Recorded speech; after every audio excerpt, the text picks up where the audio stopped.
Syro Malabar സഭ പുറത്തിറക്കിയ circular പിൻവലിക്കണമെന്നാവശ്യപ്പെട്ട് പ്രതിഷേധം. സർക്കുലർ ചവിട്ടുകൊട്ടയിൽ വലിച്ചെറിഞ്ഞാണ് വിമത വിഭാഗം പ്രതിഷേധം നടത്തുന്നത്. വിവരങ്ങളുമായി അർച്ചന ചേരുന്നുണ്ട്. അർച്ചന, ഇത് പ്രതിഷേധത്തിലേക്ക് പോകും, ഒരു വിഭാഗം തടയും എന്ന് നേരത്തെ സൂചന ഉണ്ടായിരുന്നു. ഇപ്പോൾ ആ പ്രതിഷേധം ഏത് രീതിയിലാണ് അവർ കൊണ്ടുപോകുന്നത്? അവിടെ എന്താണ് സംഭവിക്കുന്നത്?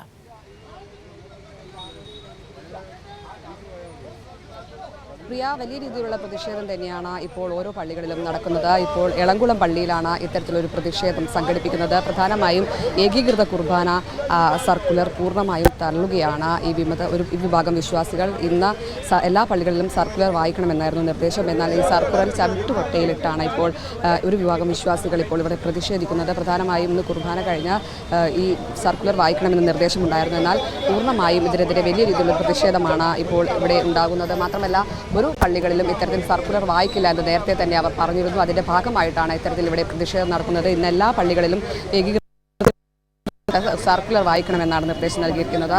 ഇപ്പോൾ പല വിശ്വാസികൾ നമ്മോടൊപ്പം ചേരുന്നുണ്ട്. എന്താണ് പ്രതിഷേധം ശക്തമാക്കാനുള്ള തീരുമാനം? പ്രതിഷേധം സർക്കുലർ ഒരു പള്ളികളിലും സർക്കുലർ വായിക്കില്ല, വായിപ്പിക്കില്ല. ഒരു സർക്കുലറും വായിക്കാൻ ഞങ്ങൾ സമ്മതിക്കില്ല. ഞങ്ങളുടെ വൈദികരാരും ഇത് വായിക്കുകയില്ല. ഒരു പള്ളികളിലും ഇത് വായിച്ചിട്ടില്ല. ഇനി ഇന്ന് ദിവസം ഈ ഒരു വായിക്കില്ല. ജൂലൈ 3-ാം തീയതിയോടുകൂടി കുർബാന നടത്തിയില്ലെങ്കിൽ അവർ ഈ വൈദികരെ പിരിച്ചുവിടുമെന്നാണ്. അവരുടെ വീട്ടിലുള്ള മുതലൊന്നും അല്ല ഈ വൈദികര്. ഓരോ കുടുംബത്തിലും വൈദികർ അവരുടെ പിതാക്കന്മാര് ജനങ്ങൾക്ക് വേണ്ടിയുള്ളതാണ്. അല്ലാണ്ട് ഈ മെത്രാന്മാർക്ക് വേണ്ടിയിട്ടുണ്ടായതല്ല വൈദികര്. അവർ ജനങ്ങൾക്ക് വേണ്ടിയിട്ട്, തമ്പുരാൻ കർത്താവിന് വേണ്ടിയിട്ട് അവർ ബലിയർപ്പിക്കുന്നതാണ്. അല്ലാണ്ട് മെത്രാന്മാർക്ക് വേണ്ടിയിട്ടല്ല ഇത്. അപ്പൊ അവരുടെ തീരുമാനങ്ങൾ ഉറച്ച വിശ്വാസത്തിൽ ജനങ്ങളോടൊപ്പം ഈ വൈദികർ എന്ന് ജനങ്ങളിൽ നിന്ന് മാറുന്നുവോ അന്ന് ഞങ്ങളും മാറുള്ളൂ. ഞങ്ങളുടെ വൈദികരാണത്. ഒരിക്കലും ഇതിന് ഒരു മെത്രാന്മാരുടെ ഒരു തീരുമാനത്തിനും ഞങ്ങളെ വൈദികർ വിട്ടുകൊടുക്കില്ല. ഞങ്ങളും തിരിഞ്ഞു പോകത്തില്ല.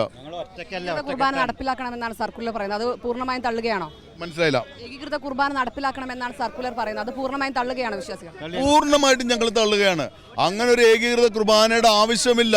60 വർഷമായിട്ട് ഞാനൊക്കെ കണ്ടു വളർന്നു വന്ന ഒരു കുർബാനയാണ്. ഞങ്ങൾ 60 വർഷമായിട്ട് അർപ്പിച്ചുകൊണ്ടിരിക്കുന്ന കുർബാന. 52 വയസ്സുള്ള എനിക്ക് ഓർമ്മയുള്ള കാലം പോലെ കണ്ടുവരുന്ന ഒരു കുർബാന, ആ കുർബാന പെട്ടെന്ന് മാറ്റണം എന്ന് പറഞ്ഞത്. അത് പഴയ നിയമത്തിലെ കുർബാനയിലേക്ക് പോകാനാണ് ഇവർ പറഞ്ഞത്. എന്താണ് ഇവർ ഉദ്ദേശിക്കുന്നത്? അതൊക്കെ വെറും വേസ്റ്റാണ്.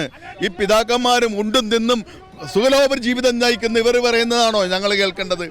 അതോ ഞങ്ങളുടെ കൂടെ നിൽക്കുന്ന ഞങ്ങളുടെ വൈദികർ പറയുന്നതാണോ? അതാണോ വേണ്ടത്? Thank you. ഇത്തരത്തിൽ പൂർണ്ണമായും ഈ സർക്കുലറിനെ തള്ളുന്നൊരു സമീപനം തന്നെയാണ് ഇപ്പോൾ വിശ്വാസികൾ സ്വീകരിക്കുന്നത്. മാത്രമല്ല, ഒരു പള്ളികളിലും ഇത്തരത്തിൽ സർക്കുലർ വായിക്കില്ല എന്ന കർശന തീരുമാനവും ഇവർ കൈക്കൊണ്ടിട്ടുണ്ട്. മാത്രമല്ല, ജൂലൈ 16-ന് മുഴുവൻ പള്ളികളിലും ഈ ഏകീകൃത കുർബാന അർപ്പിക്കണമെന്ന് സർക്കുലറിൽ വ്യക്തമായി പറയുന്നുണ്ട്. എന്നാൽ ഇത് പൂർണ്ണമായി ഈ വിമത വിഭാഗം വിശ്വാസികൾ തള്ളുകയാണ്. മാത്രമല്ല, ഈ സർക്കുലർ കത്തിച്ചും അതുപോലെ ചവിറ്റുകൊട്ടയിലും ഇട്ടുമാണ് ഇത്തരത്തിൽ വിശ്വാസികൾ പ്രതിഷേധിക്കുന്നത്. നമുക്കറിയാം, ഇന്ന് അങ്കമാലി അതിരൂപതയിലെ മുഴുവൻ പള്ളികളിലും ഈ സർക്കുലർ വായിച്ച് സത്യവാങ്മൂലം ചൊല്ലിക്കൊടുക്കണമെന്നാണ് നിർദ്ദേശം നൽകിയിരിക്കുന്നത്. ഈ നിർദ്ദേശത്തെ പൂർണ്ണമായും തള്ളിക്കൊണ്ടാണ് ഇത്തരത്തിൽ ഓരോ പള്ളികളിലും ഇത്തരത്തിൽ പ്രതിഷേധം നടക്കുന്നത്. ഇനി ഈ ബസിലിക്ക പള്ളിയിൽ, അതായത് കാലങ്ങളായി അടഞ്ഞു കിടക്കുന്ന ബസിലിക്ക പള്ളിയിലും ഇത്തരത്തിൽ പ്രതിഷേധം നടക്കുമെന്ന് ഈ വിമത വിഭാഗം വൈദികർ പറഞ്ഞിട്ടുണ്ട്. അവിടെ ഈ സർക്കുലർ കത്തിച്ചായിരിക്കും എന്തായാലും പ്രതിഷേധം നടക്കുക. എന്തായാലും ഇത്തരത്തിൽ ഒരു വിഭാഗം വിശ്വാസികൾ പൂർണ്ണമായും ഇതിനെ തള്ളുകയും മാത്രമല്ല ഇതിനെതിരെ വലിയ രീതിയിൽ പ്രതിഷേധം കടുപ്പിക്കാനുള്ള ഒരു തീരുമാനത്തിലാണ്. പ്രിയ, അർച്ചന, ഇപ്പോൾ അവർ പറഞ്ഞതുപോലെ തങ്ങൾ ഒരു കാരണം വെച്ചാലും ഈ ഒരു കുർബാന സംബന്ധിച്ച് അല്ലെങ്കിൽ ഈ സർക്കുലർ വായിക്കാൻ തയ്യാറല്ല, അല്ലെങ്കിൽ അത് വായിപ്പിക്കാൻ സമ്മതിക്കില്ല. കാലങ്ങളായി തങ്ങൾ ഫോളോ ചെയ്യുന്ന ഒരു സിസ്റ്റത്തെ മാറ്റാൻ സമ്മതിക്കില്ല എന്നാണ് അവർ പറയുന്നത്. ഇപ്പോൾ ഈ വലിയ രീതിയിൽ പ്രതിഷേധങ്ങൾ നടത്താനുള്ള തീരുമാനത്തിലേക്ക് പോകുന്നു. പള്ളികളിലൊക്കെയും ഇതിൻ്റെ ഭാഗമായിട്ട് കൂടുതൽ ആളുകൾ എത്തിക്കൊണ്ടിരിക്കുകയാണോ? ഈ ഒരു പ്രതിഷേധം, അതിൻ്റെ പരിപാടികളൊക്കെയും നീട്ടാൻ തന്നെയാണോ അവർ ഉദ്ദേശിക്കുന്നത്?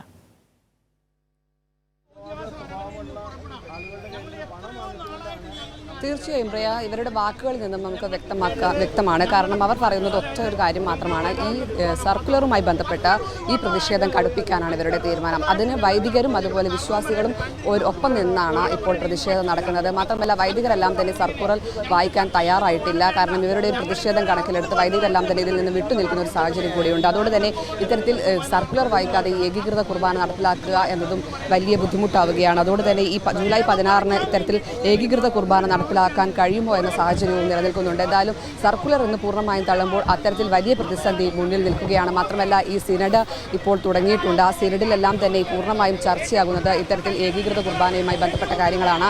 ഇതെല്ലാം തന്നെ ഈ സിനഡിന് മുന്നേ ഇത്തരത്തിൽ സർക്കുലർ ഇറക്കിയതെല്ലാം വിശ്വാസികളെ വലിയ രീതിയിൽ പ്രതിഷേധത്തിലാക്കിയിട്ടുണ്ട്. അതുതന്നെയാണ് ഇത്തരത്തിലൊരു പ്രതിഷേധത്തിലേക്ക് നീങ്ങാൻ കാരണം. എന്തായാലും തുടക്കം മുതൽ, അതായത് 4 വർഷത്തോളമായി ഇത്തരത്തിൽ ഈ കുർബാന വിഷയവുമായി ബന്ധപ്പെട്ട ഈ പ്രശ്നം നടക്കാൻ തുടങ്ങിയിട്ട്, ഇതിപ്പോഴും അഴവില്ലാതെ പോകുന്ന ഒരു സാഹചര്യത്തിൽ തന്നെയാണ് ഉള്ളത്. അതുകൊണ്ട് തന്നെയാണ് ഇപ്പോൾ ശരി അർച്ചന, എന്തായാലും സീറോ മലബാർ സഭ പുറത്തിറക്കിയ സർക്കുലർ പിൻവലിക്കണമെന്നാവശ്യപ്പെട്ട് പ്രതിഷേധം കടുപ്പിച്ചിരിക്കുന്നു. വിമത വിഭാഗം സർക്കുലർ ചവിട്ടുകൊട്ടയിൽ വലിച്ചെറിഞ്ഞുകൊണ്ടാണ് അവർ പ്രതിഷേധം ഇപ്പോൾ നടത്തിക്കൊണ്ടിരിക്കുന്നത്. അതിന്റെ വിവരങ്ങളാണ് അർച്ചന നൽകിയത്.